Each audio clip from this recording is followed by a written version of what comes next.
জ্যোতি মালহোত্রার কলকাতা ট্রিপো আন্ডারস্ক্যানার গত এক বছরে তিনবার কলকাতা এসেছিল স্পাই ইউটিউবার। বাংলাদেশ থেকে মৈত্রী এক্সপ্রেসে কলকাতায় আসে জ্যোতি। ভারত বাংলাদেশ সীমান্ত লাগোয়া জায়গায় ঘুরে বেড়ায়, তার ছবি তোলে, সেই ছবি ব্লগে দেখা যায়। यार इंडियन कोचेज है आज, तो इंडियन कोचेज जाने वाले हैं, अमेजिंग होने वाली है। मैत्री एक्सप्रेस में ये है हमारा कोच H4। কথা বলবো আরো, আমার সঙ্গে রয়েছে রৌনক। এই যে মৈত্রী এক্সপ্রেসে করে বাংলাদেশ থেকে কলকাতায় আসে, এবং আমরা যদি একটু ভালো করে দেখি যে এই জ্যোতি মালহোত্রার যে সাধারণ অন্যান্য ব্লগাররা যে ধরনের ব্লগ করেন তার থেকে একটু আলাদা, কোথাও একটা নিজস্ব প্যাটার্ন আছে। একেবারে গুরুত্বপূর্ণ জায়গাগুলো যেখানে প্রচুর মানুষের সমাগম হয়, শিয়ালদা স্টেশন বা ব্যারাকপুর ক্যান্টনমেন্ট যেখানে সেনা ছাউনি রয়েছে, এই সমস্ত জায়গাগুলো, সীমান্ত লাগোয়া এলাকা, এই সমস্ত জায়গাগুলোকেই বেছে নেয় ব্লগিংয়ের জন্য। কলকাতায় এসেও এই ধরনের নানা ছবি তুলেছে, এরকম জায়গায় ঘুরে বেরিয়েছে। আর কি জানা যাচ্ছে, কোথায় কোথায় গিয়েছিল, কি তথ্য পাচার করে থাকতে পারে?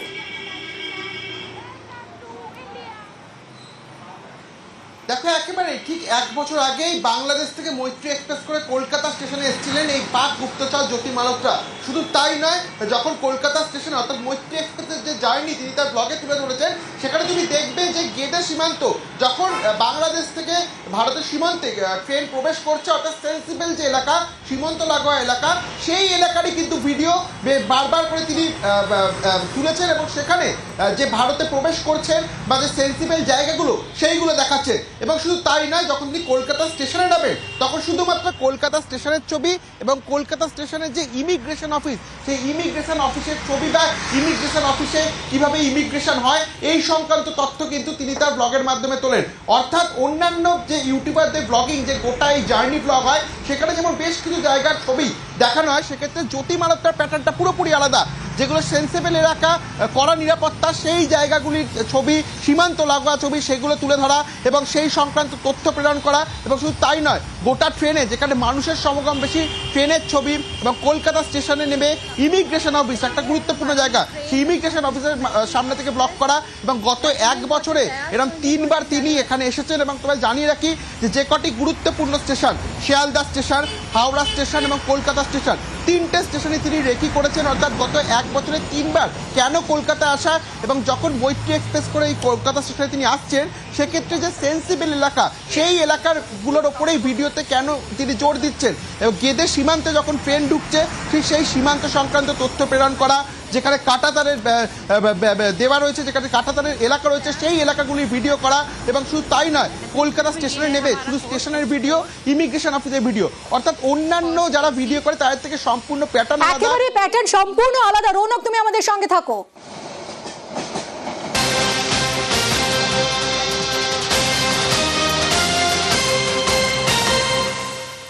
11 মাস আগেও কলকাতায় আসেন জ্যোতি।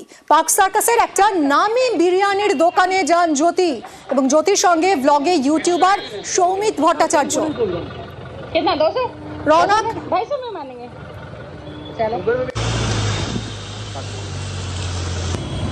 पार्क सर्कस है ना, पहुंचने वाले हैं यहाँ पे आगे। बहुत ही রৌনক, পার্ক সার্কাসের নামে বিরিয়ানির দোকানেও গিয়েছিলেন জ্যোতি, এবং তার সঙ্গে এখানকার লোকাল একজন রয়েছেন।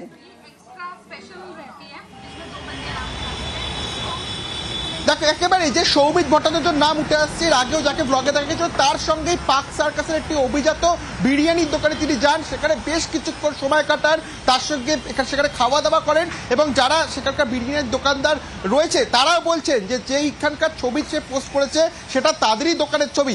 অর্থাৎ সেখানে বেশ কিছুক্ষণ সময় কাটান। এবং শুধু তিনি একা নন, এই যে সৌমিত ভট্টাচার্য, এর আগেও যখন তিনি একটা বিয়ে বাড়ি অ্যাটেন্ড করতে এসেছিল, তার সঙ্গেই কিন্তু তিনি কলকাতা ঘুরে দেখেছিলেন। এবং তার কিছু মাস আগে আবারও পার্ক সার্কাসে যখন তিনি আসেন, তখন শুধু পার্ক সার্কাস নয়, হাওড়া স্টেশন থেকে শুরু করে পার্ক সার্কাস, বিভিন্ন জায়গায় তিনি ঘুরে দেখেন। প্রায় 3 থেকে 4 ঘন্টা তিনি এরম শহর কলকাতা ঘোরেন, এবং সেখানেও তার সফরসঙ্গী ছিল এই সৌমিত ভট্টাচার্য। এবং পার্ক সার্কাসের যে অভিজাত বিরিয়ানির দোকান, সেখানে তিনি যান, সেখানে খাওয়া দাওয়া করেন। এবং যারা বিরিয়ানির দোকানের কর্মীরা রয়েছেন তারাও বলছেন যে যেই ছবিটি তিনি পোস্ট করেছেন বা যেই ছবিটি তার ব্লগের মধ্যে আছে, সেটা কিন্তু তাদেরই দোকানের ছবি।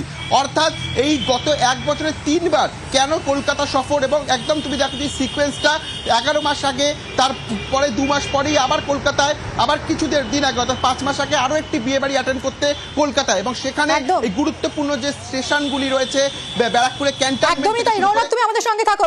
পার্ক সার্কাসের যে দোকানে বিরিয়ানি খেতে গিয়েছিল জ্যোতি মালহোত্রা, সেই দোকানের একজন নিরাপত্তা রক্ষীর বক্তব্য শুনবো।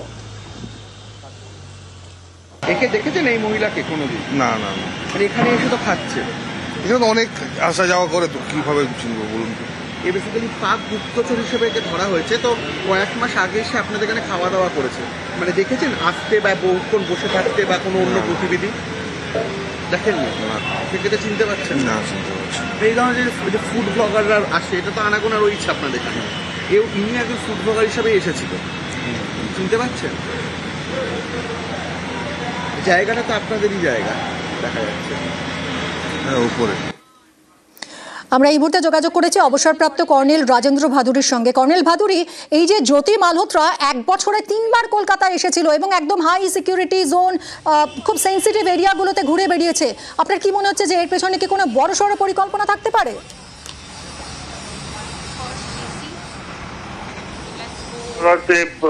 বছরে 3 বার আসুক 10 বার আসুক, সেটাতে তো কোনো রেস্ট্রিকশন নেই। কিন্তু আমি হাই সিকিউরিটি জোন বুঝলাম না, কোন হাই সিকিউরিটি জোনে গেছে ও? হাই সিকিউরিটি জোন বলতে ব্যারাকপুর ক্যান্টনমেন্ট, যেখানে সেনা ছাউনি রয়েছে, সেই সব জায়গায় গেছে।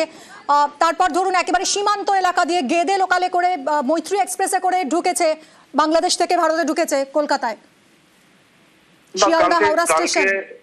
কালকে একটা টিভি একটা নিউজ চ্যানেলে ছিলাম, ও বললো ব্যারাকপুরে নাকি বিরিয়ানি খেয়েছিল। তো ক্যান্টনমেন্টে তো কথা আসেনি, ও ব্যারাকপুরে বিরিয়ানি খেতে গেছিল। কিন্তু কর্নেল ভাদুরী, মানে এটা তো হতেই পারে যে ভ্লগে যে ছবি দিচ্ছে সেই সব ছবি যথেষ্ট নয়, এর বাইরে আরো অনেক ছবি তো থাকতেই পারে। না, সে তথ্য বেরোক, আপাতত তো বেরোয়নি। আপনি তো বুঝলেন, ও মৈত্রী এক্সপ্রেসে করে গেছে বাংলাদেশ বা ফেরত এসছে, তো ওটাতে সিকিউরিটি হ্যাজার্ড কি? কিন্তু এই একেবারে সীমান্ত এলাকাগুলোকেই কেন বেছে নেওয়া? আরে আপনি ইউটিউবে দেখুন, 200টা মৈত্রী এক্সপ্রেসের ভিডিও পেয়ে যাবেন of various different people. এখনো তো কোনো ঠোস কিছু আসেনি।